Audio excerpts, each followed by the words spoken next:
जोहार दोस्तों, मैं उरांव सर आप लोगों को स्वागत करता हूं आज के झारखंड जीके क्लास में। आज का क्वेश्चन बहुत ही महत्वपूर्ण है जो आपके एग्जाम में 100% देखने को मिलेगा। तो समय को न गंवाते हुए चलिए पहला क्वेश्चन शुरू करते हैं। उससे पहले बता दें कि आज की जो क्लास है इसमें हम लोग झारखंड जीके का मिक्सअप क्वेश्चन देखने वाले हैं। अर्थात बहुत सारे चैप्टरों को जो है मिलाकर एक ही साथ एक ही क्लास में करने वाले हैं। तो कुल मिलाकर आज का क्लास क्या है आपके लिए बेहद खास है। तो डोंट वेस्ट टाइम, आप लोग क्या कीजिए कि अपना नोटबुक निकाल के बैठ जाइए। अब नोटबुक निकालना इसीलिए अति आवश्यक है क्योंकि जो सवाल होगा उसका उत्तर हम बता के ही जाएंगे, लेकिन उसके साथ जो एक्स्ट्रा फैक्ट होगा उसको भी बताएंगे। तो आप लोग क्या कीजिएगा, नोटबुक में नोट कीजिएगा। और यकीन मानिए जो आप पढ़ते हैं याद रहता है, लेकिन इसको आप लिख लिख के पढ़ते हैं आपके दिमाग में अधिक दिनों तक याद रहता है। और आपका एग्ज़ाम तो बेहद करीब है। जैसा जानकारी मिला है उसके अनुसार जो है झारखंड उत्पाद सिपाही के एग्ज़ाम आपका फरवरी लास्ट में या मार्च के पहले सप्ताह तक हो जाएगा। तो गिना चुना समय है, जम के पढ़िए, एक दिन भी नागा नहीं कीजिए, नहीं तो भारी नुकसान हो सकता है। आपका पड़ोसी प्रत्येक दिन पढ़ रहा है, आप लोग 1-2 दिन नहीं पढ़िएगा तो आपका पड़ोसी का रिजल्ट हो जाएगा। आप पूरा जीवन जो है कोसते रहिएगा कि पड़ोसी का रिजल्ट हो गया, मेरा नहीं हुआ। तो ऐसा दिन ना देखने के लिए मिले, तो इसके लिए आप लोग को क्या करना है, सिर्फ और सिर्फ पढ़ाई करना है। देखिए पहला क्वेश्चन कह रहा है कि रांची जिला टाना भगत पुनर्वास अधिनियम कब पारित हुआ था। पहला 1908, दूसरा 1949, तीसरा 1948, चौथा 1914। इसका सही आंसर हो जाएगा आपका ऑप्शन नंबर सी 1948 में। अब ये जो रांची जिला टाना भगत पुनर्वास अधिनियम है ये क्यों पारित किया गया था, तो आपको बता दें 1914 से लेके 1947 ईस्वी तक। ये जो है 1914 से 1947 के बीच में जो है क्या है, टाना भगतों के ज़मीनों को अंग्रेज़ों के द्वारा जो हड़प लिया गया था या छीन लिया गया था, उस ज़मीन को वापस दिलाने के लिए जो है रांची जिला टाना भगत पुनर्वास अधिनियम पारित किया गया था। कब? तो 1948 में। अब टाना भगत की बात किया जाए तो टाना भगत आंदोलन कब हुआ था, तो टाना भगत आंदोलन हुआ था आपका 1914 में। और इसके नेतृत्वकर्ता का नाम क्या था, तो इसके नेतृत्वकर्ता का नाम जतरा भगत। क्या नाम है? जतरा भगत। इतना याद रखना है। अब जतरा भगत कहाँ के रहने वाले हैं ये सब कुछ बताएंगे, केवल आपको धैर्य बना के रखना है। तो जतरा भगत गुमला जिला के बिष्णुपुर थाना के चिंगरी नावा टोली गाँव के रहने वाले थे। कहाँ? तो चिंगरी नावा टोली गाँव के रहने वाले थे, ये आपको याद रखना है। उनका जन्म कब हुआ था, तो उनका जन्म 2 अक्टूबर 1888 ईस्वी को हुआ था। ये आपको याद रखना है। अब टाना भगत के पिता का नाम क्या, जतरा भगत के पिता का नाम क्या था, तो पिता का नाम था कोहड़ा भगत। क्या नाम है? कोहड़ा भगत। लेकिन कहीं कहीं पर कोडल भी लिख देता है, कोई दिक्कत नहीं है। और माता का नाम क्या था, तो माता का नाम लिबरी। इतना याद रखना है। अब टाना भगत के बारे में और एग्जाम में क्या पूछा जा सकता है तो वो भी बता देते हैं। तो टाना भगत लोग को ही महात्मा गांधी ने क्या कहा था, तो महात्मा गांधी ने अपना प्रिय अनुयायी कहा था। क्या कहा था? प्रिय अनुयायी कहा था, ये आपको याद रखना है। और टाना भक्तों ने महात्मा गांधी को कांग्रेस का जो 53वां अधिवेशन हो रहा था कहाँ पर, रामगढ़ में। तो रामगढ़ में जो 1940 में कांग्रेस का 53वां अधिवेशन हो रहा था, उस समय टाना भक्तों ने महात्मा गांधी को 400 रुपये की भेंट दी थी, ये भी आपको याद रखना है। और ये आंदोलन जो है मुख्य रूप से किस जनजाति पर आधारित था या किस पर केंद्रित था, तो उरांव जनजाति पर आधारित था। ठीक है। और उरांव जनजाति के लोग जो है अपना धर्म और संस्कृति को टान कर या खींच कर जो है आगे ले जाना चाहते थे, इसलिए इस आंदोलन का नाम टाना भगत आंदोलन पड़ा। और उरांव जनजाति लोग कुड़ुक भाषा बोलते हैं और स्वयं को जो है कुड़ुक कहलाना पसंद करते हैं, इसीलिए टाना भगत आंदोलन को जो है शुरुआती चरण में कुड़ुक आंदोलन भी कहा गया। क्या कहा गया? तो कुड़ुक आंदोलन भी कहा गया। ये सब आपको याद रखना है। साथ ही आपको बता दें कि शुरुआत में जो टाना भगत आंदोलन है क्या था, धार्मिक था, सांस्कृतिकरण था। लेकिन महात्मा गांधी से मिलने के बाद जो है ये टाना भगत आंदोलन राजनीतिक रूप ले लिया। क्या ले लिया? राजनीतिक रूप ले लिया। ये आपको याद रखना है। तो ये सब पूछा जा सकता है। चलिए हम आपको बताते हैं बाकी विकल्प के बारे में। 1908 की बात करेंगे तो 1908 में जो है क्या हुआ था, सीएनटी एक्ट पारित हुआ था, अर्थात छोटा नागपुर काश्तकारी अधिनियम पारित हुआ था। ठीक है। और 1949 में क्या हुआ था, तो एसपीटी एक्ट पारित हुआ था, यानी कि संथाल परगना काश्तकारी अधिनियम पारित हुआ था। और ये दोनों ही आपका क्या है, भूमि से संबंधित कानून है। और जैसे आपको बता दें कि झारखंड में वर्तमान में 24 जिला है, उनमें से जो आपको बता दें कि 18 जिला में सीएनटी एक्ट लागू है और 6 जिला में आपका एसपीटी एक्ट लागू है। इतना याद रखना है। और 1914 में क्या हुआ था ये तो हम ऑलरेडी बता चुके हैं, टाना भगत आंदोलन हुआ था 1900 टाना आंदोलन 14 में। चलिए ये सब जो है बताना आप लोग के लिए ज़रूरी था, इसीलिए बताते हैं, नहीं तो ज्ञान तो हम भाई दिखावा नहीं करते हैं। क्वेश्चन नंबर 2 कहता है कि चेरो विद्रोह के नेतृत्व किसने किया था? पहला है भागीरथ मान जी, दूसरा है भूखन सिंह, तीसरा है बुधू भगत, चौथा है जतरा भगत। तो इसका सही आंसर क्या हो जाएगा आपका? ऑप्शन नंबर बी, भूखन सिंह के द्वारा चेरो विद्रोह का नेतृत्व किया गया था। और ये चेरो विद्रोह हुआ कब था? तो आपको बता दें ये अनेक चरण में हुआ था, लेकिन भूखन सिंह नेतृत्व किया था। वो वाला काल क्या था? 1800 लेके 1802 ईस्वी में आपका चेरो विद्रोह हुआ था, जिसका नेतृत्व भूखन सिंह ने किया था। अब भूखन सिंह को फांसी कब होता है? तो फांसी की बात किया जाए तो भूखन सिंह को जो है आपका 1802 ईस्वी में फांसी दे दिया जाता है अंग्रेजों के द्वारा। इतना कम से कम आपको याद रखना है। चलिए बाकी विकल्प का चर्चा करते हैं, फिर हम लोग आगे बढ़ते हैं। भागीरथ मांझी की बात किया जाए तो इन्होंने जो है खरवार आंदोलन का नेतृत्व किया था। किसका? तो खरवार आंदोलन का नेतृत्व किया था। और खरवार आंदोलन कब हुआ था? तो 1874 ईस्वी में हुआ था। ये आपको याद रखना है। चलिए अगर बुधू भगत की बात किया जाए तो इनके द्वारा जो है कोल विद्रोह का नेतृत्व किया गया था। और कोल विद्रोह कब हुआ था? तो हुआ था आपका 1831-32 में। ये आपको याद रखना है। अगर हम लोग बात करेंगे जतरा भगत की, तो जतरा भगत के द्वारा जो है टाना भगत आंदोलन का नेतृत्व किया गया था। और टाना भगत आंदोलन कब हुआ था? तो 1914 में हुआ था। ये आपको याद रखना है, सिंपल सा चीज़ है। और यही सिंपल सा चीज़ जो है आपके एग्जाम में पूछे जाएंगे। अगर आप लोग को विश्वास नहीं तो पिछले बार के एग्जाम क्वेश्चन देख सकते हैं, ऐसे ही पूछा जाएगा। बस सिंपल चीज़ों को जो है उसी को बेहतर तरीके से समझना है, ज़्यादा हार्ड पढ़ने की आवश्यकता नहीं है। क्वेश्चन नंबर 3 कहता है कि अखिल भारतीय झारखंड पार्टी की स्थापना कब हुई थी? पहला है 1950, दूसरा है 1885, तीसरा है 1967, चौथा है 1986। तो इसका सही आंसर क्या हो जाएगा? आपका ऑप्शन नंबर सी 1967 में। अखिल भारतीय झारखंड पार्टी की स्थापना 1967 ईस्वी में हुआ था। अब किसने किया था? तो बता दें किसका अध्यक्ष था, बता दें अध्यक्ष। अध्यक्ष का नाम क्या है? बागुन सुमरई। ये जो अखिल भारतीय झारखंड पार्टी है, इनके अध्यक्ष का नाम बागुन सुमरई था। और महासचिव का नाम क्या था? महासचिव की अगर हम लोग बात करेंगे तो उनका नाम था N.E. होरो। क्या नाम था? N.E. होरो। ये भी आपको याद रखना है। तो हुआ था 1967 में इसकी स्थापना किया गया था। अगर बाकी डेट की अगर हम लोग बात करेंगे, चर्चा करेंगे, तो देखिए 1950 में क्या हुआ था? तो 1950 में जो है झारखंड पार्टी की स्थापना हुई थी। किसकी? तो झारखंड पार्टी की स्थापना हुई थी। और किसने स्थापना की थी? तो स्थापना करने वाला व्यक्ति के नाम जयपाल सिंह मुंडा है। क्या नाम है? जयपाल सिंह मुंडा के द्वारा 1950 में झारखंड पार्टी की स्थापना किया गया था। अगर हम लोग बात करेंगे 1885 में, तो 1885 में भारतीय राष्ट्रीय कांग्रेस की स्थापना हुई थी। किसकी? तो भारतीय राष्ट्रीय कांग्रेस की स्थापना 1885 में हुआ था। और किसने किया था? तो करने वाला व्यक्ति के नाम A.O. ह्यूम है। ये भी आपको याद रखना है। 1986 में जो है 1986 में किसकी स्थापना हुई थी? तो आपकी आजसू की स्थापना 1986 में हुई थी सूर्य सिंह बेसरा के द्वारा। ठीक है, इतना याद रखना है। चलिए आगे बढ़ते हैं हम लोग क्वेश्चन नंबर 4 की ओर। क्वेश्चन नंबर 4 कहता है कि झारखंड का विधानमंडल का स्वरूप कैसा है? पहला है द्विसदनात्मक, दूसरा है एक सदनात्मक, तीसरा है ए और बी दोनों, चौथा है इनमें से कोई नहीं। तो इसका सही आंसर हो जाएगा आपका ऑप्शन नंबर ए, एक सदनात्मक। झारखंड का विधानमंडल जो है एक सदनात्मक है। यहाँ पर सिर्फ और सिर्फ क्या है? तो यहाँ पर सिर्फ और सिर्फ विधानसभा है। अगर द्विसदनात्मक होता तो यहाँ पर जो है विधानसभा के साथ साथ विधान परिषद भी होता। और आपको बता दें कि वर्तमान में जो है पूरे भारत में कितने राज्य हैं? 28 राज्य हैं। 28 राज्य में आपको बता दें सिर्फ 6 राज्यों में आपका क्या है? तो 6 राज्यों में आपका क्या है? विधानसभा के साथ साथ विधान परिषद है। और बाकी 22 राज्यों में सिर्फ और सिर्फ विधानसभा है। इतना आपको याद रखना है।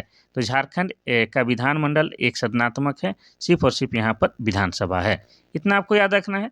अब आपको ये बता देते हैं कि भारत के जो 6 राज्यों में जहाँ पर विधानसभा के साथ साथ विधान परिषद है, वे 6 राज्य कौन कौन है? तो सबका नाम लिख देते हैं।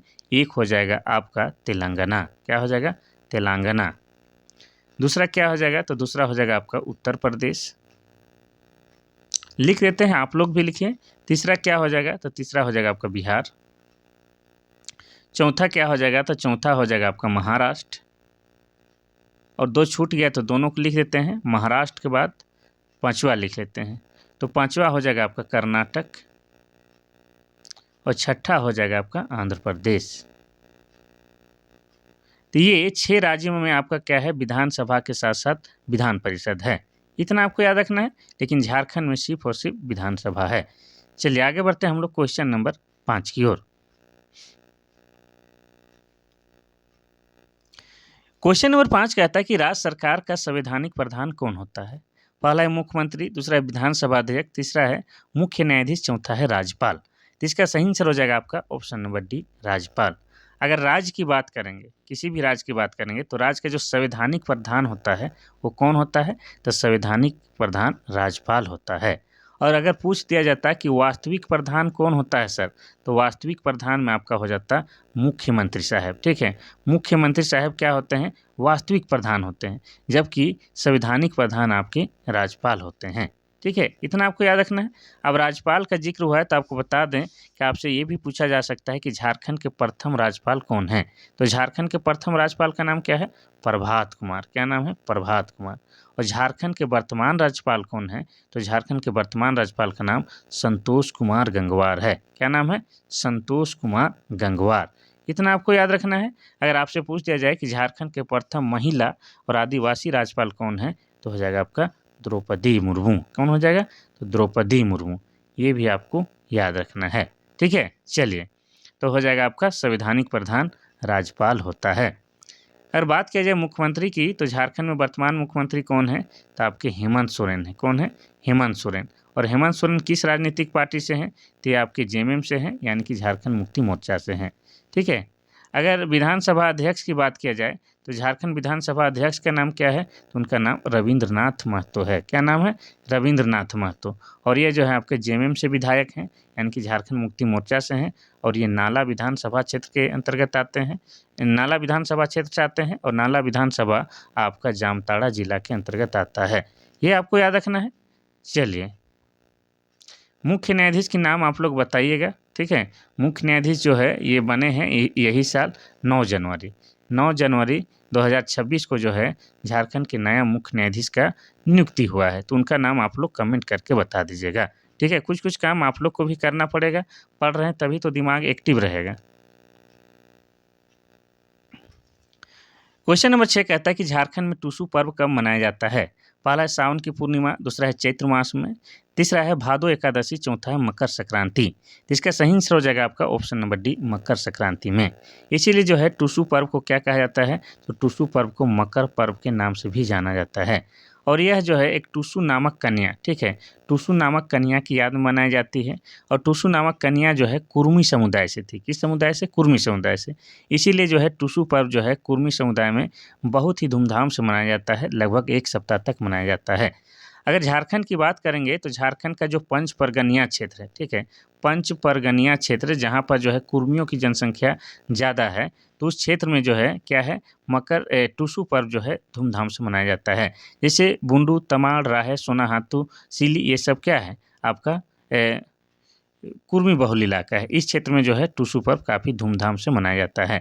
इस दिन जो होता क्या है कि एक जो बाँस या लकड़ी के एक चौखटनुमा एक चीज़ बनाया जाता है, उसको जो है रंगीन कागज़ या पेपर से सजाया जाता है, उसको जुलूस के रूप में निकाला जाता है।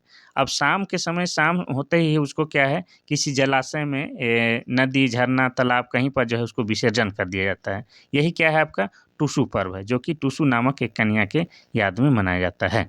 इतना कम से कम आपको याद रखना है।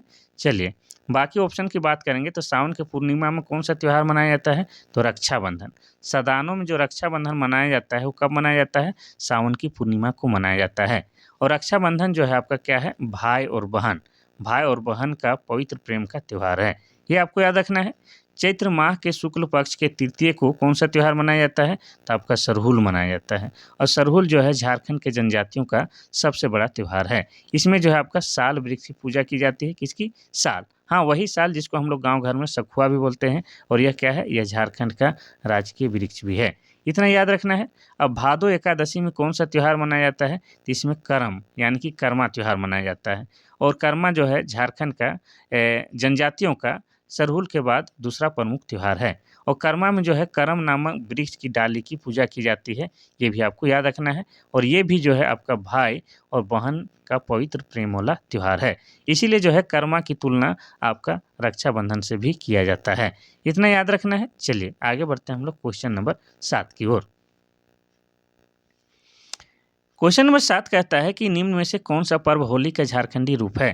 पहला है चंडी, दूसरा है सोहराय, तीसरा है माघे, चौथा है फगुआ। तो इसका सही आंसर क्या हो जाएगा? आपका ऑप्शन नंबर डी फगुआ हो जाएगा। देखिए हम लोग झारखंडी लोग जो हैं होली को होली नहीं कहते हैं, क्या बोलते हैं? फगुआ बोलते हैं। लेकिन वही है, होली वाला ही सब करना है लेकिन नाम उसका फगुआ बोलते हैं। यानी कि रंगों का त्यौहार हम लोग का फगुआ होता है। और फगुआ में जो है फगुआ राग में हम लोग गाना गाते हैं। ठीक है, तो फगुआ होली खेले रघुबीरा, वही वाला तो हो जाएगा आपका फगुआ। सोहराय की बात करेंगे तो झारखंड में एक चित्रकारी भी है। क्या है? सोहराय एक चित्रकारी भी है और सोहराय चित्रकारी को जो है जीआई टैग मिल चुका है। क्या मिल चुका है? GI tag. जीआई टैग मतलब भौगोलिक संकेतक होता है। ठीक है, इतना याद रखना है। सोहराय हो गया, कोहबर, ये दोनों चित्रकारी को जो है झारखंड में क्या मिल चुका है? तो जीआई टैग प्राप्त हो चुका है, ये भी आपको याद रखना है। और झारखंड में बता दें कि सोहराय एक त्यौहार भी होता है। क्या होता है? एक त्यौहार भी होता है। और त्यौहार जो है आपका पशुओं से संबंधित त्यौहार होता है, जो कि दीपावली के दूसरे दिन मनाया जाता है। और ये जो है बड़ा ही खास त्यौहार होता है, ये भी आपको याद रखना है।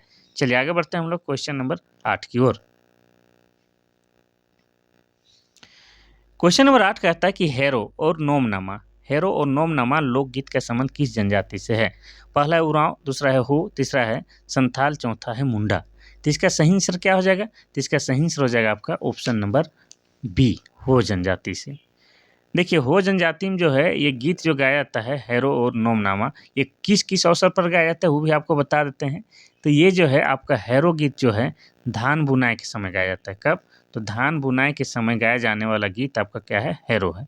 और नोमनामा गीत की बात की जाए तो नया अन्न ग्रहण करने, ठीक है, नया अन्न ग्रहण करने के समय जो गीत गाया जाता है उसी को नोमनामा गीत कहते हैं। और यह जो है उरांव नहीं, हो जनजाति से संबंधित है। अब हो जनजाति की बात करेंगे तो ये झारखंड में क्या है? चौथी बड़ी जनजाति है जनसंख्या की दृष्टि से। और इनकी जो है एक अलग अपनी भाषा है। कौन सा? आपका हो भाषा है। और वो हो भाषा को लिखने के लिए जो है कौन सी लिपि का प्रयोग किया जाता है? तो वारंग चित्ती का। ठीक है, वारंग चित्ती लिपि का प्रयोग किया जाता है। और वारंग चित्ती लिपि का आविष्कार किसने किया है? इसका आविष्कार जो है लाको बोदरा के द्वारा किया गया। किसके द्वारा? तो लाको बोदरा के द्वारा जो है वारंग चित्ती लिपि का आविष्कार किया गया है, जिससे हो भाषा लिखा जाता है। इतना याद रखना है। चलिए बाकी विकल्प का हम लोग चर्चा करते हैं। अगर उरांव जनजाति की बात करेंगे तो झारखंड में जो है जनसंख्या की दृष्टि से ये दूसरा बड़ा जनजाति है। इनकी भाषा क्या है? इनकी भाषा कुड़ुक है। और कुड़ुक भाषा को लिखने के लिए जो है आपका तोलोंग सिकी लिपि का प्रयोग किया जाता है। किसका? तो तोलोंग सिकी लिपि का प्रयोग किया जाता है। और तोलोंग सिकी लिपि का आविष्कार जो है नारायण उरांव के द्वारा किया गया है। किसके द्वारा? तो नारायण उरांव के द्वारा जो है तोलोंग सिकी लिपि का आविष्कार किया गया है। और कुड़ुक जो है आपका द्रविड़ भाषा परिवार के अंतर्गत आता है। इतना याद रखना है। अगर हम लोग बात करेंगे संथाल जनजाति की तो झारखंड में जनसंख्या की दृष्टि से ये क्या है? झारखंड की सबसे बड़ी जनजाति है। और इनकी भाषा क्या है? तो इनकी भाषा संथाली है। और संथाली भाषा को लिखने के लिए जो है आपका ओल चिकी लिपि का प्रयोग किया जाता है। और ओल चिकी लिपि का आविष्कार जो है 1941 ईस्वी में किया गया है। किनके द्वारा किया गया है? तो पंडित रघुनाथ मुर्मू के द्वारा किया गया है।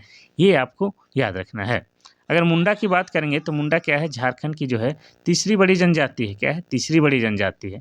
और इनकी भाषा क्या है? इनकी भाषा मुंडारी है। और मुंडारी भाषा जो है आपका ऑस्ट्रो एशियाटिक भाषा परिवार के अंतर्गत आता है। ये भी आपको याद रखना है। तो इसका तो हो जाएगा आपका ऑप्शन नंबर बी, हो जनजाति। क्वेश्चन नंबर 9 कहता है कि राजपूतानी शान की रचना किसने की है? पहला है महुआ मांझी, दूसरा है रामचीत सिंह बल्लभ, तीसरा है राधा कृष्ण, चौथा है चिरंजी लाल शर्मा। तो इसका सही आंसर क्या हो जाएगा? इसका सही आंसर हो जाएगा आपका option number B, Ramchit Singh Ballabh. ये राजपूतानी शान एक किताब है, इसकी रचना किसने की है? तो रामचीत सिंह बल्लभ।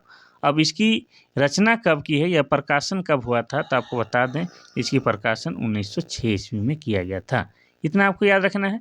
और इस राजपूतानी शान के बारे में कहा जाता है यह झारखंड का, ठीक है, यह झारखंड का पहला हिंदी उपन्यास है। झारखंड का पहला हिंदी उपन्यास है, ये भी आपको याद रखना है। ठीक है, जो कि 1906 में प्रकाशित हुआ था। और इसके लिखने वाले व्यक्ति का नाम रामचीज सिंह वल्लभ है। और किताब का नाम या उपन्यास का नाम राजपूतानी शान है। ये याद रखना है। अगर हम लोग महुआ मांझी की बात करेंगे तो महुआ मांझी के द्वारा लिखा गया पुस्तक जो काफ़ी चर्चा में रहता है कौन है, आपका मारंग गोड्डा नीलकंठ हुआ। मारंग गोड्डा नीलकंठ हुआ इनके द्वारा लिखा गया पुस्तक है और इसके बारे में हमेशा पूछा जाता है। महुआ मांझी की वर्तमान स्टेटस बात करें तो ये क्या है, राज्यसभा की सदस्य हैं। क्या है, राज्यसभा की सदस्य हैं। और किस राजनीतिक पार्टी से हैं, तो JMM यानी कि झारखंड मुक्ति मोर्चा से हैं। ये भी आपको याद रखना है। चलिए भाई आगे बढ़ते हैं हम लोग क्वेश्चन नंबर 10 की ओर। क्वेश्चन नंबर 10 कहता है कि झारखंड के हिंदी साहित्य का पहला नाटक किसे माना जाता है। पहला है आदमी, दूसरा है ग्रह का फेर, तीसरा है मुल्क और मजहब, चौथा है पागल खाना। तो इसका सही आंसर हो जाएगा आपका ऑप्शन नंबर बी, ग्रह का फेर को क्या माना जाता है, झारखंड के हिंदी साहित्य का पहला नाटक माना जाता है। इतना याद रखना है। इसके लेखक का क्या नाम है, ग्रह का फेर ये जो नाटक है इसके लेखक का नाम अनंत सहाय अखोरी है। क्या नाम है, अनंत सहाय अखोरी इनका नाम है। अब ये कब प्रकाशित हुआ था या कब निकला था ये नाटक, तो बता दें 1913 ईस्वी में। बहुत पुराना है लेकिन यही सब जो है पूछा जाता है। चलिए आगे बढ़ते हैं हम लोग क्वेश्चन नंबर 11 की ओर। क्वेश्चन नंबर 11 कहता है कि पंच परगनिया साहित्य का आरंभकर्ता किसे माना जाता है। पहला है विनोद कवि, दूसरा है रनेंद्र, तीसरा है कंचन, चौथा है रामचंद्र वर्मा। इसका सही आंसर क्या हो जाएगा, तो इसका सही आंसर हो जाएगा आपका ऑप्शन नंबर ए, विनोद कवि को जो है पंच परगनिया साहित्य का आरंभकर्ता माना जाता है। पंच परगनिया क्षेत्र कौन है, और पंच परगनिया एक भाषा भी होता है। तो पंच परगनिया साहित्य का आरंभकर्ता विनोद कवि को माना जाता है। यहाँ पर रनेंद्र की बात करेंगे तो ये भी क्या है, झारखंड के महान राइटर हैं और इनके द्वारा किताब के बारे में हमेशा पूछा जाता है। और इनका लिखा गया किताब में से में एक है आपका कौन, ग्लोबल गांव का देवता। क्या नाम है, ग्लोबल गांव का देवता। ये इनका सुप्रसिद्ध किताब है। और इसके अलावा और एक किताब का नाम है, लिख देते हैं आप लोग नोट करते चलिएगा, ठीक है, ग्लोबल गांव का देवता और एक गायब होता हुआ देश। क्या है और तो हो जाएगा गायब होता हुआ देश, गायब होता हुआ देश। और ये दोनों किताब जो है झारखंड के जनजातियों या झारखंड के लोगों के द्वारा जो विस्थापित हुए जा रहे हैं या उनकी संस्कृति जो मिट रही है उनके बारे पर आधारित किताब है। ये भी आपको याद रखना है। चलिए तो 11 नंबर का सही आंसर हो जाएगा आपका ऑप्शन नंबर ए, विनोद कवि को पंच परगनिया साहित्य का शुरुआत करता माना जाता है। क्वेश्चन नंबर 12 कहता है कि किसने अल्बर्ट कृष्ण अली के नाम से अनेक कहानियां लिखी है। तो सवाल में देखिए, अल्बर्ट आपका क्या हो गया, क्रिश्चियन नाम हो गया, कृष्ण क्या हो गया, हिंदू नाम, और अली क्या हो गया, मुस्लिम नाम। तो सभी धर्मों को मिला के जो है अपना नाम बनाने वाला व्यक्ति कौन है, ठीक है। तो पहला हो जाएगा राधा कृष्ण, दूसरा है शिवनंदन शर्मा, तीसरा है रामचीज सिंह, चौथा है वेनीराम। तो इसका सही आंसर हो जाएगा आपका option number B, Shivnandan Sharma जो है अपना नाम अल्बर्ट कृष्ण अली लिखते थे और उसी नाम से जो है बहुत सारे कहानी भी लिखे हैं, ठीक है। चलिए तो इसके नाम से पता चलता है कितने देशभक्त और एकता वाले व्यक्ति थे। आगे बढ़ते हैं हम लोग क्वेश्चन नंबर 13 की ओर। क्वेश्चन नंबर 13 कहता है कि झारखंड के प्रथम पीढ़ी के कहानीकार किसे माना जाता है। पहला है सिन्हा साहब, दूसरा है बैद्यनाथ पोद्दार, तीसरा है राधा कृष्ण, चौथा इनमें से कोई नहीं। इसका सही आंसर हो जाएगा आपका option number B, Baidyanath Poddar को झारखंड के प्रथम पीढ़ी का कहानीकार माना जाता है। आगे बढ़ते हैं हम लोग क्वेश्चन नंबर 14 की ओर। क्वेश्चन नंबर 14 कहता है कि राज्य के विश्वविद्यालयों का कुलाधिपति कौन होता है। पहला है मुख्यमंत्री, दूसरा है शिक्षा सचिव, तीसरा है राज्यपाल, चौथा है शिक्षा मंत्री। तो इसका सही आंसर हो जाएगा आपका क्या, ऑप्शन नंबर सी, राज्यपाल। तो जिस भी राज्य में विश्वविद्यालय होता है उस राज्य के विश्वविद्यालय के कुलाधिपति कौन होते हैं, तो आपका ऑटोमेटिक राज्यपाल होते हैं, ठीक है। इतना आपको याद रखना है। चलिए अगर यहाँ पर हम लोग बात करेंगे विश्वविद्यालय की, तो आपको ये पूछता है कि झारखंड का प्रथम विश्वविद्यालय कौन है, तो झारखंड का प्रथम विश्वविद्यालय का नाम रांची विश्वविद्यालय नाम है। क्या है, रांची विश्वविद्यालय। और रांची विश्वविद्यालय की स्थापना कब हुई, तो रांची विश्वविद्यालय की स्थापना 12 जुलाई, ठीक है, 12 जुलाई 1960 ईस्वी को हुई है। किस विश्वविद्यालय से अलग करके बनाया गया है, तो पटना विश्वविद्यालय से अलग करके बनाया गया है। इतना आपको याद रखना है। और 1960 में ही आपका क्या है, रिम्स की भी स्थापना हुई है।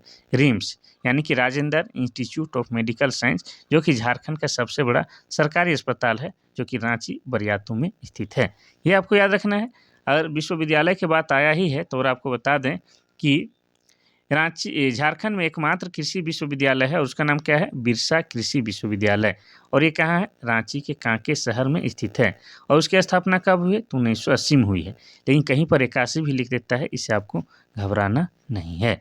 ठीक है, ये सब आपको याद रखना है। यहाँ पर जो है आपको बताना जरूरी है ये शिक्षा मंत्री के बारे में। तो झारखंड के शिक्षा मंत्री कौन थे आपके, रामदास सोरेन। ठीक है, रामदास सोरेन। तो इनका जो है अचानक जो है निधन हो गया है। तो निधन होने के कारण यहाँ पर उपचुनाव हो चुका है। ये घाटशिला के रहने वाले थे, यानी कि घाटशिला विधानसभा क्षेत्र से आते थे। तो घाटशिला में उपचुनाव हो चुका है और रामदास सोरेन के बेटे जो है फिर से वहाँ विधायकी जीत ली है। लेकिन वर्तमान में जो है शिक्षा मंत्री का पद जो है किन्होंने संभाल रखा है, तो मुख्यमंत्री साहब ने संभाल रखा है। यानी कि हेमंत सोरेन जो है वर्तमान में झारखंड के मुख्यमंत्री हैं। लेकिन शिक्षा मंत्री की मृत्यु के बाद जो है शिक्षा मंत्री का पदभार भी किनके पास है, तो आपके हेमंत सोरेन के पास है। ये आपको याद रखना है भाई। चलिए आगे बढ़ते हैं हम लोग क्वेश्चन नंबर 15 की ओर। क्वेश्चन नंबर 15 कहता है कि भारतीय टीम का प्रतिनिधित्व कर चुके सौरभ तिवारी का संबंध किस खेल से है। पहला है क्रिकेट, दूसरा है हॉकी, तीसरा फुटबॉल, चौथा है शतरंज। तो इसका सही आंसर क्या हो जाएगा, तो इसका सही आंसर हो जाएगा आपका ऑप्शन नंबर ए, क्रिकेट। तो सौरभ तिवारी जो हैं ये कहाँ के रहने वाले हैं, तो ये आपके जमशेदपुर के रहने वाले हैं। ठीक है, कहाँ के, जमशेदपुर के रहने वाले। और ये क्रिकेट खेलते हैं। क्रिकेट में है आपका क्या है, बैट्समैन है। क्या है, बैट्समैन है, चौका छक्का मारने वाला व्यक्ति है। इतना आपको याद रखना है। लेकिन वर्तमान में जो है इन्होंने जो है क्रिकेट से जो है संन्यास ले लिया है। क्या ले लिया है, संन्यास ले लिया है। लेकिन वर्तमान इनका स्टेटस क्या है, तो आपको बता दें कि JSCA जो क्रिकेट स्टेडियम है रांची में, रांची के धुरवा में है ना क्रिकेट स्टेडियम, तो उसका जो है क्या है, ये महासचिव बने हुए हैं। JSCA क्रिकेट स्टेडियम का क्या है, ये महासचिव बने हुए हैं। ठीक है, महासचिव। और अध्यक्ष तो कौन है, तो अजय नाथ सहदेव हैं। ये भी आपको याद रखना है। चलिए आगे बढ़ते हैं हम लोग क्वेश्चन नंबर 16 की ओर।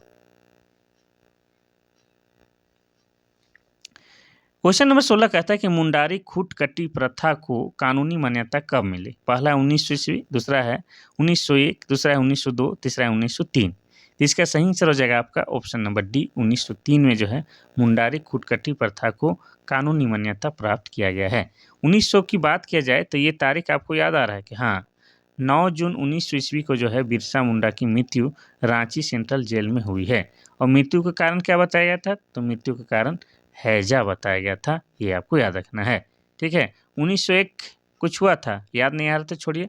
1902 में क्या हुआ था, तो 1902 में जो है CNT एक्ट का जो है ब्लूप्रिंट तैयार किया गया था। क्या, ब्लूप्रिंट। और ब्लूप्रिंट किसने तैयार किया था, तो आपको JH हाफमैन के द्वारा JH हाफमैन के द्वारा जो है CNT एक्ट का ब्लूप्रिंट 1902 में तैयार किया गया था। ये आपको याद रखना है। चलिए इस तरह से जो है जो भी आप लोग डेट देखते हैं तो दिमाग को थोड़ा दौड़ाइएगा कि उस डेट में क्या हुआ था, तभी जाकर आपका दिमाग तेज होगा।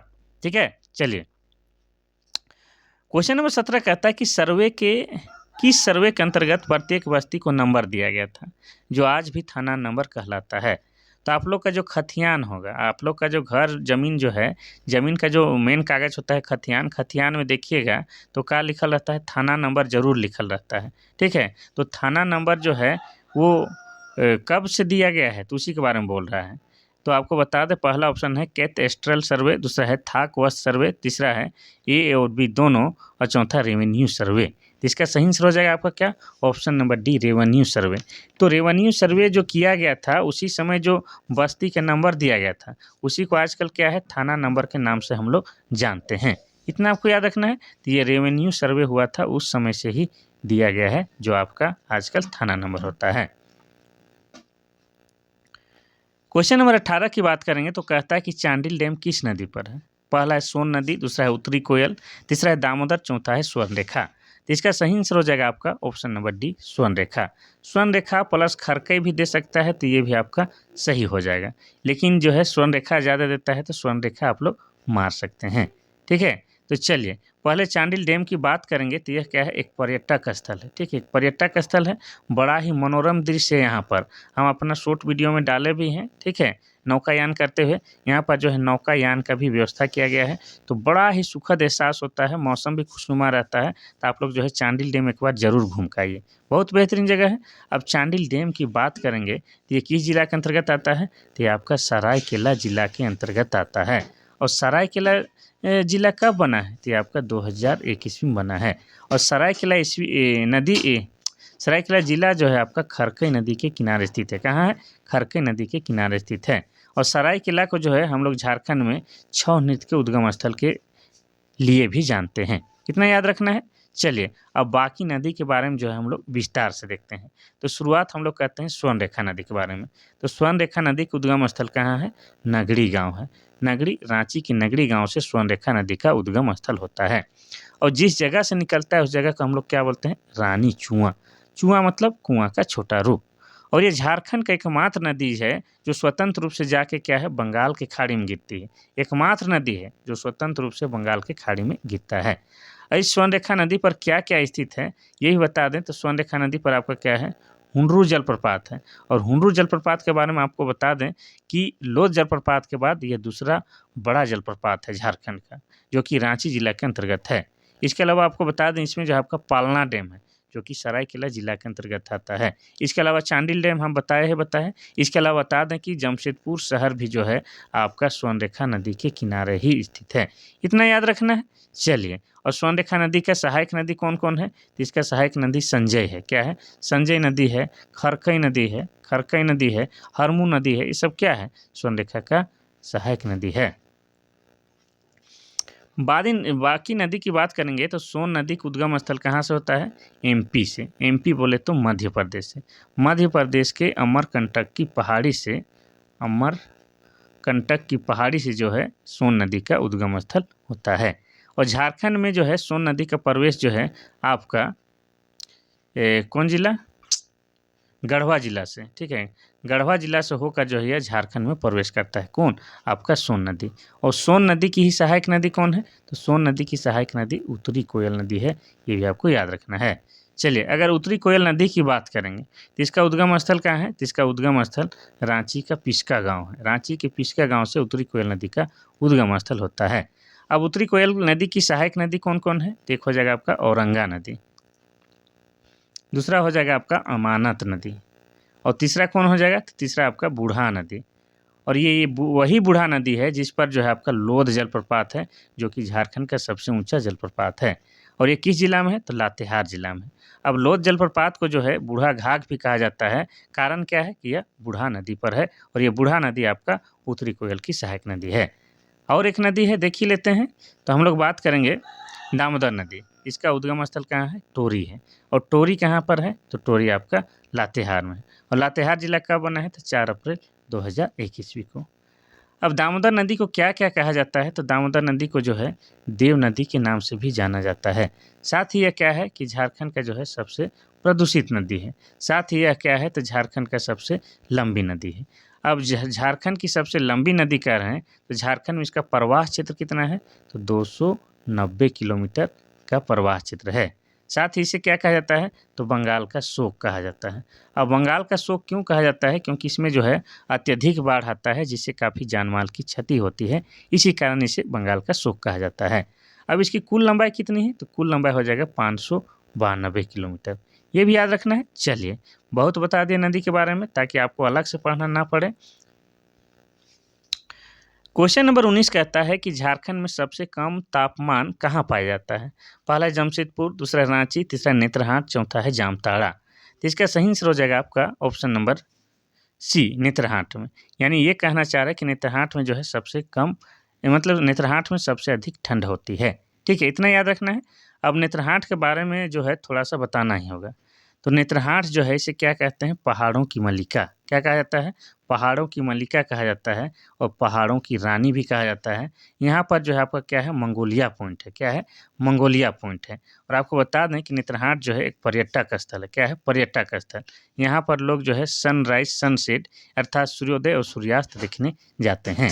और नेत्रहाट में क्या है, तो नेत्रहाट में जो है आपका घाघरी जलप्रपात है। क्या है, घाघरी जलप्रपात। और किस नदी पर है, तो ये घाघरी नदी पर है।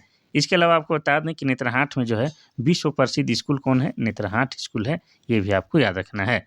ठीक है, अब नेतरहाट में जो है पूरे झारखंड में सबसे अधिक ठंड लगता है। इसके अलावा आपको बता दें कि झारखंड में जो है सबसे अधिक वर्षा कहाँ होता है, तो आपका नेतरहाट में ही होता है। ठीक है, अब नेतरहाट में इतना कुछ है तो ये भी जानेंगे कि ये नेतरहाट है कहाँ, तो नेतरहाट जो है आपका लातेहार जिला के अंतर्गत आता है और लातेहार जिला बना है आपका 4 अप्रैल 2001 को जो है लातेहार जिला की स्थापना हुई है, ये याद रखना है। चलिए बाकी विकल्प का थोड़ा थोड़ा चर्चा करते हैं। जमशेदपुर की बात करेंगे तो झारखंड में सबसे अधिक गर्मी कहाँ होती है, तो आपका जमशेदपुर में। रांची की बात करेंगे तो इसको हम लोग क्या कहते हैं, तो शहीदों का नगर कहते हैं। ठीक है, क्या कहते हैं, शहीदों का नगर कहते हैं। जामताड़ा की बात करेंगे तो इसको हम लोग क्या कहते हैं, सांपों का नगर कहते हैं, सांपों का शहर भी कहते हैं और यह जिला बना है आपका 2001 ईस्वी को। आगे बढ़ते हैं हम लोग क्वेश्चन नंबर 20 को, 20 तरफ। क्वेश्चन नंबर 20 कहता है कि मोतीझरा जलप्रपात झारखंड के किस प्रमंडल में है। पहला है उत्तरी छोटा नागपुर, दूसरा है दक्षिणी छोटा नागपुर, तीसरा है संथाल परगना, चौथा है पलामू प्रमंडल। तो इसका सही आंसर क्या हो जाएगा, आपका option number C, Santhal Pargana में। अब इसको जो है थोड़ा सा ध्यान से देखिएगा। संथाल परगना में जो है आपका कौन जिला है, साहेबगंज जिला है। ठीक है, साहेबगंज जिला, और साहेबगंज जिला बना है आपका 1983 ईस्वी में। ठीक है, और साहेबगंज झारखंड के एकमात्र जिला है जहाँ पर आपका क्या है, गंगा नदी बहती है, ये आपको याद रखना है। तो संथाल परगना में आपका क्या है, साहेबगंज जिला है। अब साहेबगंज जिला में जो है आपका राजमहल की पहाड़ी है, क्या है, राजमहल की पहाड़ी। अब राजमहल की पहाड़ी में जो है आपका क्या है, अजय नदी, अजय नदी में ही आपका क्या है, तो मोतीझरा जलप्रपात बना हुआ है, ये आपको याद रखना है। अब अजय नदी की बात करेंगे तो अजय नदी का उद्गम स्थल कहाँ से होता है, तो ये मुंगेर से होता है। और मुंगेर कहाँ पर है, तो मुंगेर बिहार में है।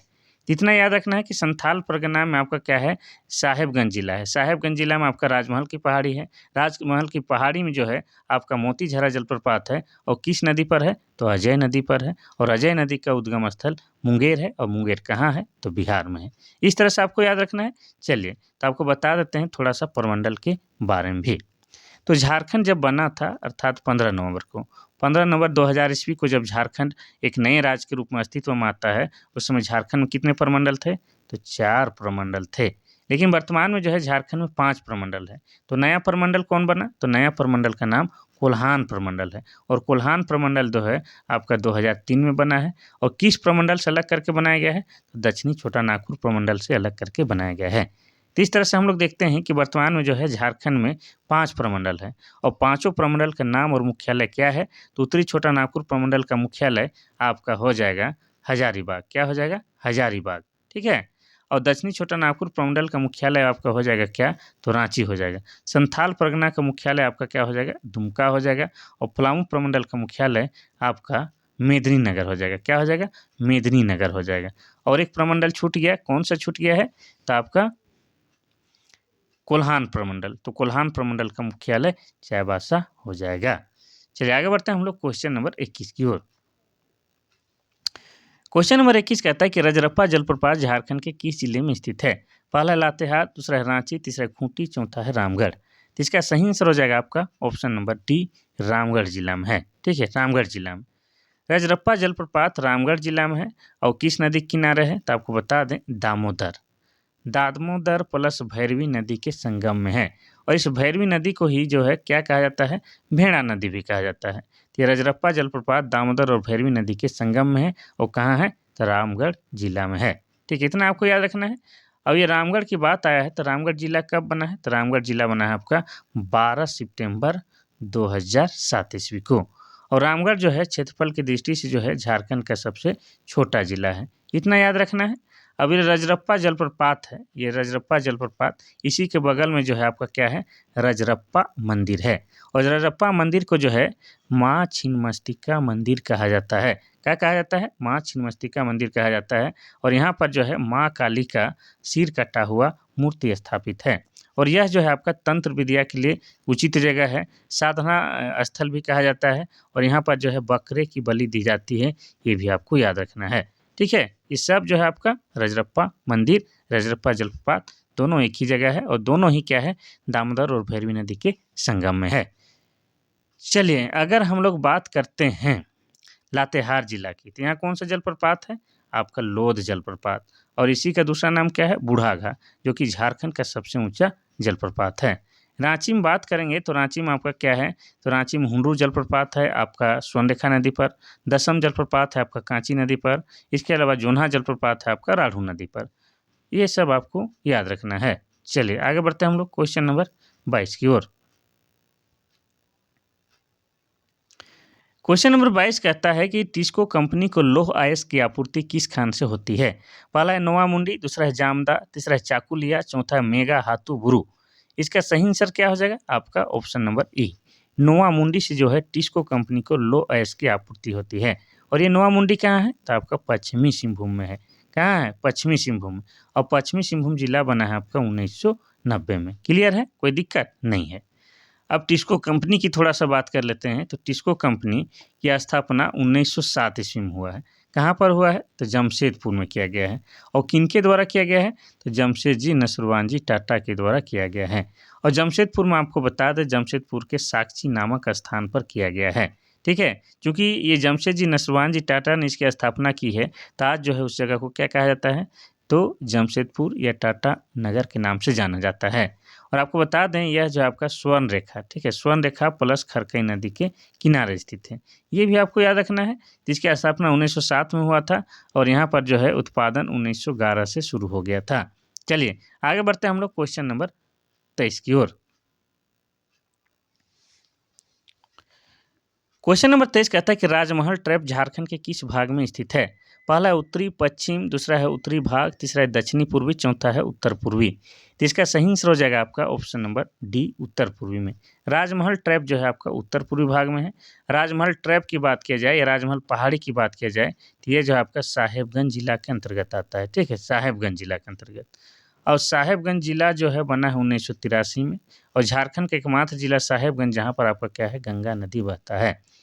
अब राजमहल क्षेत्र को जो है क्या कहा जाता है? तो इसको हम लोग झारखंड के इतिहास में कांकजोल का भी क्षेत्र कहते हैं। क्या कहते हैं? कांकजोल का क्षेत्र। और राजमहल क्षेत्र में जो है कैसी मिट्टी पाई जाती है? तो काली मिट्टी पाई जाती है। और काली मिट्टी जो है आपका कपास की खेती के लिए सबसे बेहतरीन होता है। और राजमहल की पहाड़ी में जो है आपको बता दें, सौरिया पहाड़ियाँ। कौन सी? तो सौरिया पहाड़ियाँ का जो है निवास स्थल सबसे ज़्यादा है। और सौरिया पहाड़ियाँ क्या है? तो सौरिया पहाड़ियाँ जो है झारखंड की आदिम जनजाति है। क्या है? झारखंड की आदिम जनजाति है। और इनकी भाषा क्या है? तो इनकी भाषा माल्टो है। और माल्टो भाषा जो है आपका द्रविड़ भाषा परिवार के अंतर्गत आता है। ये भी आपको याद रखना है।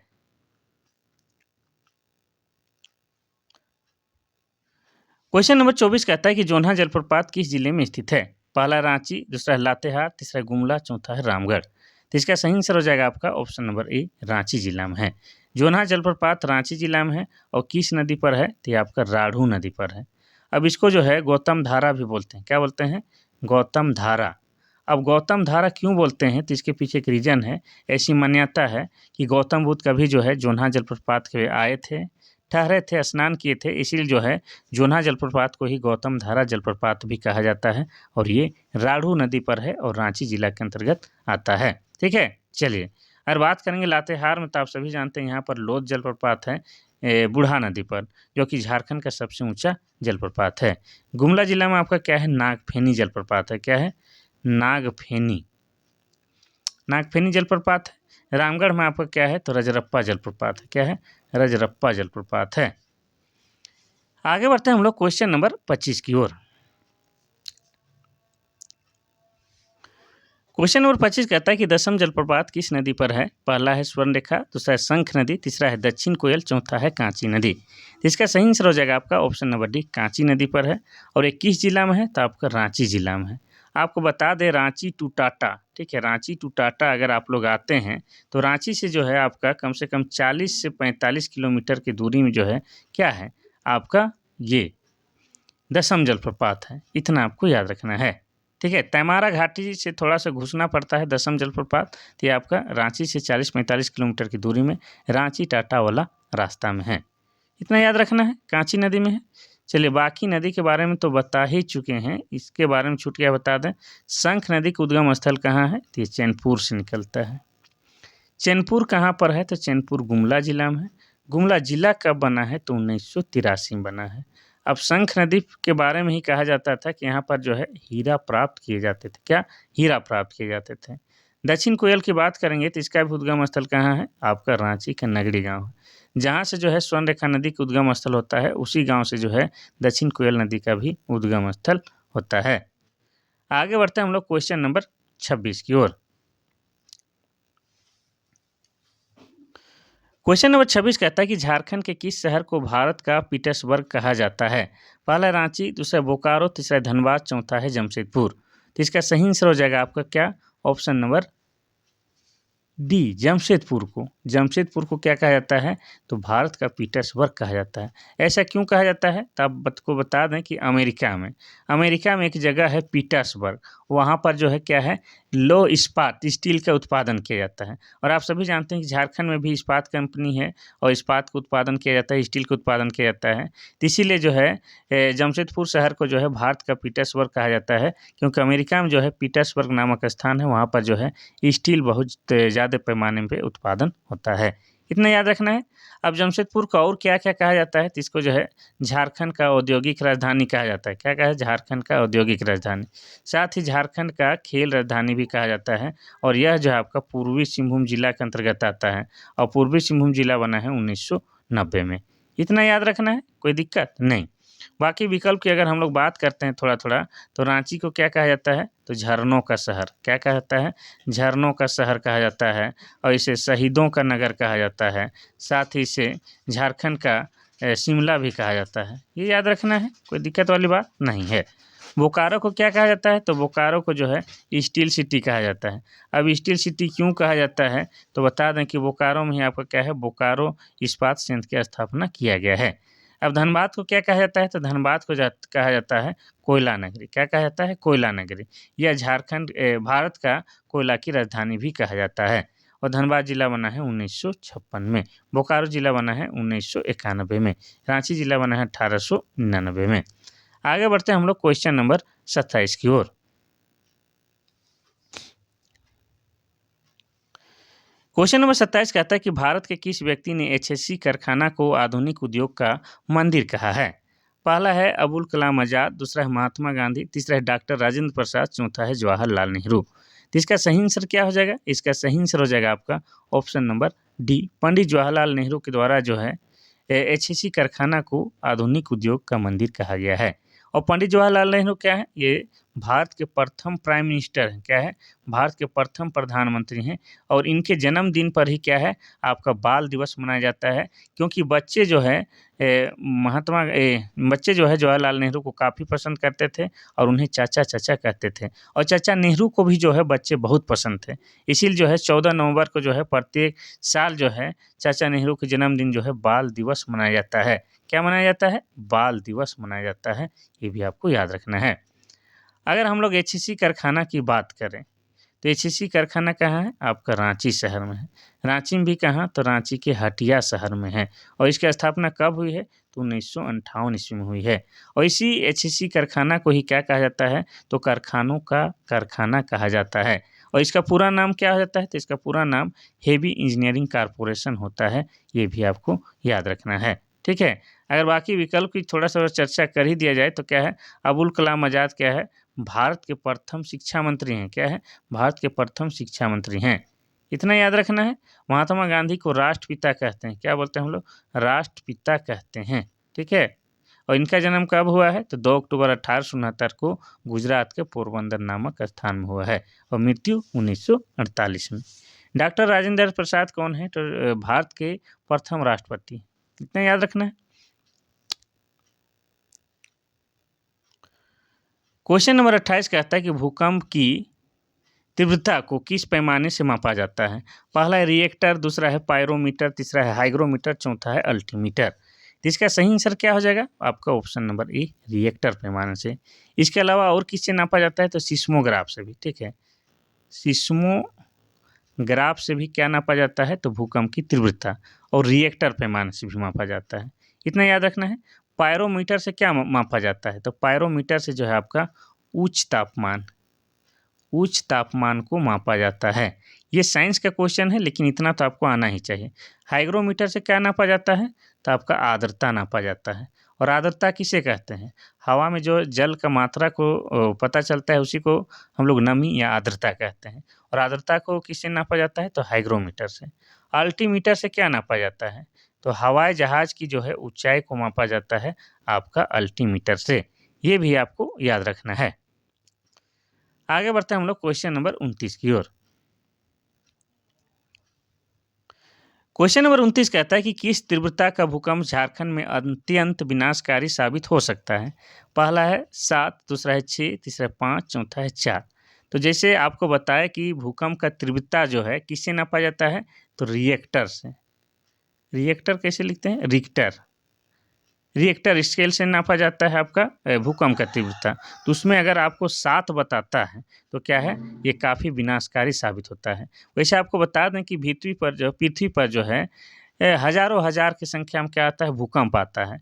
लेकिन जो है 6 से ऊपर अगर आया भूकंप तो थोड़ा नुकसान पहुँचाता है, तो कम आया तो कोई दिक्कत वाली बात नहीं है। तो यहाँ पर पूछा है कि झारखंड में जो है रिएक्टर स्केल में कम से कम 7 आता है भूकंप, तब जाके विनाशकारी साबित होगा। इतना याद रखना है। भूकंप किसे कहते हैं? तो भूमि के कंपन या भूमि को काँपने को ही हम लोग क्या कहते हैं? भूकंप कहते हैं। शॉर्ट में बता रहे हैं भाई साहब, शॉर्ट में। क्वेश्चन नंबर 30 कहता है कि झारखंड के प्रथम मुख्यमंत्री कौन थे? बड़ा इजी क्वेश्चन है, लेकिन इसमें जो एक्स्ट्रा फैक्ट बताएंगे वो आपको इजी नहीं लगेगा। पहला है शिबू सोरेन, दूसरा है बाबूलाल मरांडी, तीसरा है अर्जुन मुंडा, चौथा है रघुवर दास। तो इसका सही आंसर हो जाएगा आपका option number A, Babulal Marandi.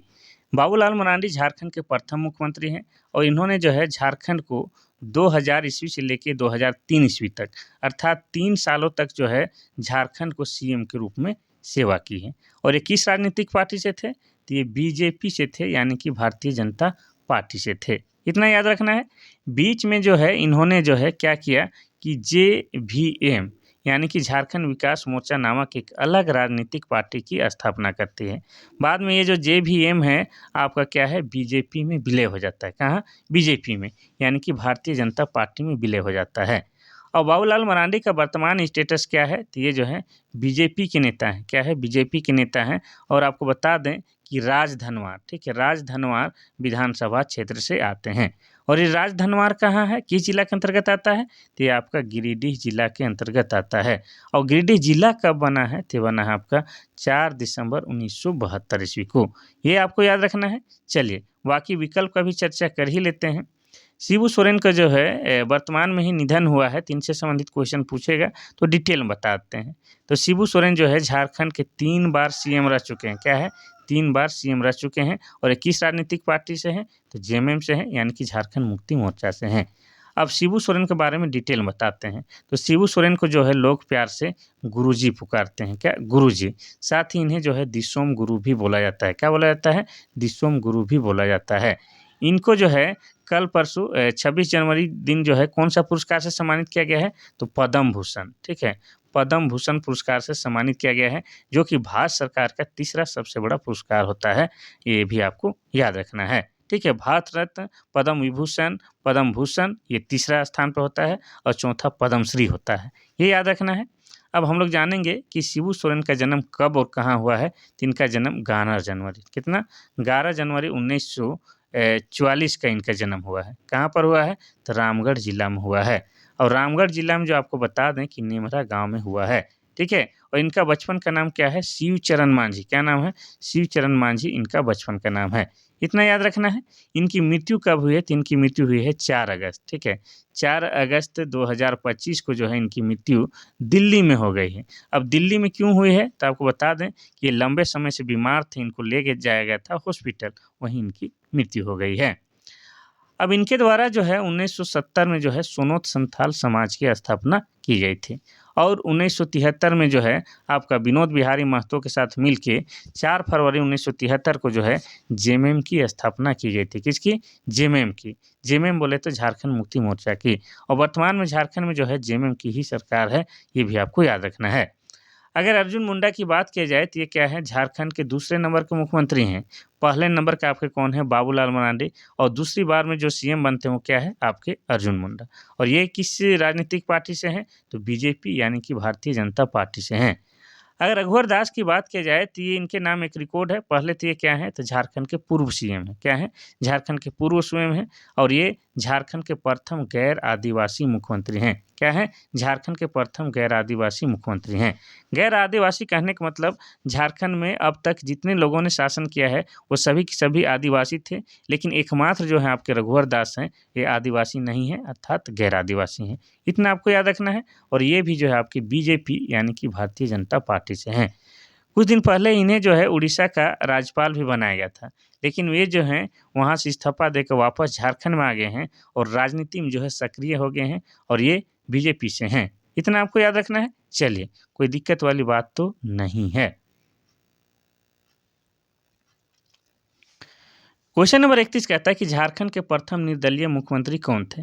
पहला है मधु कोड़ा, दूसरा है चंपई सोरेन, तीसरा है हेमंत सोरेन और चौथा इनमें से कोई नहीं। तो इसका सही आंसर हो जाएगा आपका option number A, Madhu Koda. Madhu Koda को जो है झारखंड के प्रथम निर्दलीय मुख्यमंत्री बनने का गौरव प्राप्त है। और इनका कार्यकाल क्या रहा है, तो इनका कार्यकाल की बात करेंगे तो सब आपको बताते हैं, धैर्य बने।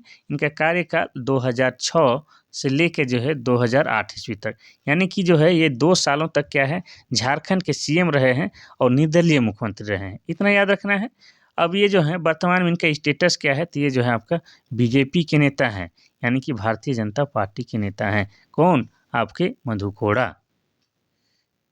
और इनके ऊपर जो है 4000 करोड़, कितना, 4000 करोड़ करोड़ रुपए की कोयला घोटाले का आरोप लगा है। 4000, 400 या 4 करोड़ या 4 करोड़ नहीं हो रहा है, 4000 करोड़ रुपए का जो है कोयला घोटाला का आरोप लगा है, जिसके कारण कुछ दिक्कत ना हो जाए तो ये बीजेपी में शामिल हो गए हैं। ठीक है।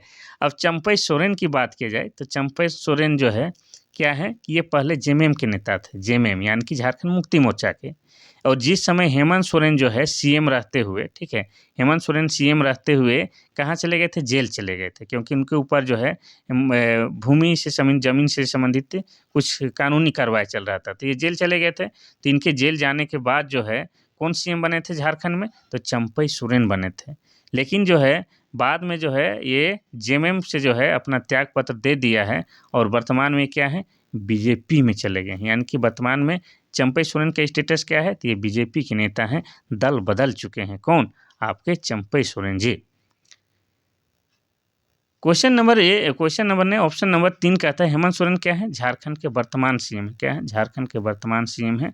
इतना आपको याद रखना है। और ये शिबू सोरेन के सुपुत्र हैं। किसके? शिबू सोरेन के सुपुत्र हैं।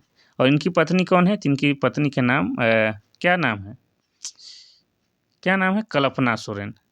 कल्पना सोरेन जो है हेमंत सोरेन की पत्नी है और वो भी एक क्या है, एमएलए हैं। एमएलए बोले तो विधायिका साहिबा है। और कहाँ से विधायक हैं, ये गांडई विधानसभा क्षेत्र से हैं। कौन? आपकी कल्पना सोरेन, कल्पना भाभी। ये भी आपको याद रखना है। चलिए तो आगे बढ़ते हैं हम लोग क्वेश्चन नंबर 32 की ओर। क्वेश्चन नंबर 32 कहता है कि झारखंड विधानसभा का प्रथम विपक्ष के नेता कौन थे? पहला है सबा अहमद, दूसरा है स्टीफन मरांडी, तीसरा है कड़िया मुंडा, चौथा है अर्जुन मुंडा। तो इसका सही आंसर क्या हो जाएगा? प्रथम विपक्ष के नेता option number B, Stephen Marandi हो जाएगा। कोई दिक्कत वाली बात नहीं। कड़िया मुंडा ये तो क्या है आपके राज्यसभा में क्या थे, अध्यक्ष थे, राज्यसभा के उपाध्यक्ष या अध्यक्ष थे, थोड़ा ठीक याद नहीं आ रहा है। लेकिन वर्तमान में क्या थे, बीजेपी के नेता हैं, काफ़ी उम्रदराज हैं, अभी राजनीति में सक्रिय हैं कि नहीं वो भी हमको ठीक से पता नहीं है। क्वेश्चन नंबर 33 क्या कहता है कि झारखंड विधानसभा के प्रथम उपाध्यक्ष कौन थे? पहला है रविंद्रनाथ महतो, दूसरा है कड़िया मुंडा, तीसरा है रामचंद्र सिंह, चौथा है बागुन सुमरय। तो इसका सही आंसर हो जाएगा आपका ऑप्शन नंबर डी, बागुन सुमरय जो है झारखंड विधानसभा के प्रथम उपाध्यक्ष थे। का प्रथम उपाध्यक्ष। अगर बात किया जाए कि प्रथम अध्यक्ष कौन था, ये तो उपाध्यक्ष का बात कर रहा है। प्रथम अध्यक्ष की बात किया जाए, झारखंड विधानसभा के प्रथम अध्यक्ष की बात किया जाए तो उनका नाम क्या है? नामधारी सिंह दिनकर। क्या नाम है? नामधारी सिंह। नामधारी सिंह तो कवि का नाम हो गया। चलिए तो हो गया उपाध्यक्ष। अध्यक्ष की बात कर रहे हैं ना, अध्यक्ष, तो उनका नाम था इंदर सिंह नामधारी, इंदर सिंह नामधारी। तो उपाध्यक्ष में हो जाएगा नाम आपका बागुन सुमरय और प्रथम अध्यक्ष के नाम आएगा तो इंदर सिंह नामधारी हो जाएगा, कोई दिक्कत नहीं। लेकिन आपको ये भी पूछता है कि झारखंड के प्रथम प्रोटेम स्पीकर कौन थे, तो हो जाएगा आपका विशेश्वर खान। कौन हो जाएगा, तो विशेश्वर खान जो है झारखंड विधानसभा के प्रथम प्रोटेम स्पीकर थे, ये आपको याद रखना है। चलिए, तो प्रोटेम स्पीकर क्या होता है, तो बता दें कि जब तक जो है परमानेंट वाला अध्यक्ष नहीं चुन लिया जाता है, तब तक जो है उस विधानसभा में जो बुजुर्ग होता है या जिन्होंने जो है बहुत सालों से जो है विधानसभा के सदस्य रहे हैं, तो उन्हीं में से हम किसी को एक जन को चुन लिया जाता है अध्यक्ष के रूप में, उसी को प्रोटेम स्पीकर कहा जाता है। ये हम आप लोगों को बता देते हैं। रविन्द्रनाथ महतो क्या है, ये जो है वर्तमान में झारखंड विधानसभा के अध्यक्ष हैं। चलिए, क्वेश्चन नंबर 34 कहता है कि निम्नलिखित में से नीलोत्पल मृणाल के उपन्यास कौन से है। पहला है व्हाइट हॉर्स, दूसरा है ब्लैक हॉर्स, तीसरा है डार्क हॉर्स, चौथा इनमें से सभी। जिसका सही आंसर हो जाएगा आपका option number D, dark horse.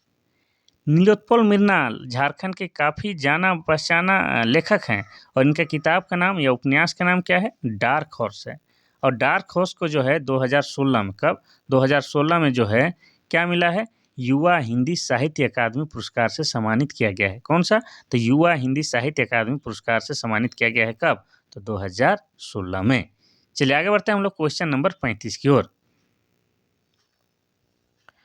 Question number 35 कह रहा है कि झारखंड निवासी चित्तू टुडू का संबंध किस क्षेत्र से है। पहला है खेल, दूसरा है साहित्य, तीसरा है कला जगत, चौथा इनमें से कोई नहीं। जिसका सही आंसर हो जाएगा आपका क्या, ऑप्शन नंबर सी, कला जगत से है। ये जो चित्तू टुडू हैं, ये क्या करते हैं, तो आपको बता दें ये जो है कलाकार हैं, क्या है, कला, और विशेषकर बता दें कि संथाली संस्कृति, ठीक है, संथाली संस्कृति से संबंधित इनकी चित्रकारी है या कलाकारी है, संथाली संस्कृति से संबंधित। कला के क्षेत्र में इन्हें जो है क्या है, पद्मश्री पुरस्कार से सम्मानित किया गया है। किन्हें, तो चित्तू टुडू को। कब, तो बता दें 1992 में। 1992 में जो है कला के क्षेत्र में विशेष योगदान देने के कारण चित्तू टुडू को जो है भारत का चौथा सबसे बड़ा पुरस्कार पद्मश्री पुरस्कार से सम्मानित किया गया है। और इनका संबंध कला क्षेत्र से है, और कला में भी आपको बता दें कि संथाली संस्कृति से है, ये आपको याद रखना है। ठीक है, मेरे ख्याल से आखिरी क्वेश्चन है, तो आप लोग से यही रिक्वेस्ट रहेगा कि जम के लाइक कीजिए मेरे क्लास को भाइयों, और शेयर भी जम के कीजिए, और कमेंट भी जम के कीजिए। इतना कीजिए तो मेरा में भी जोश जुनून बना रहेगा। जोश जुनून तो बनेगा ही, आप नहीं भी कीजिएगा तो भी हम क्लास तो लेके आएंगे, लेकिन आप लोग कीजिएगा, जो कीजिएगा, अच्छा कमेंट करते हैं तो उसको हम ज़रूर पढ़ते हैं, और अच्छा रहता है तो हम अपना आशीर्वाद भी देते हैं। और गुरुजी का आशीर्वाद आप लोग जानते हैं कि बड़ा बड़ा काम बना देता है। तो आशीर्वाद चाहिए तो थोड़ा लाइक को कीजिए, शेयर कीजिए, कमेंट कीजिए। कल फिर महत्वपूर्ण क्लास के साथ मिलते हैं, तब तक के लिए थैंक यू, धन्यवाद।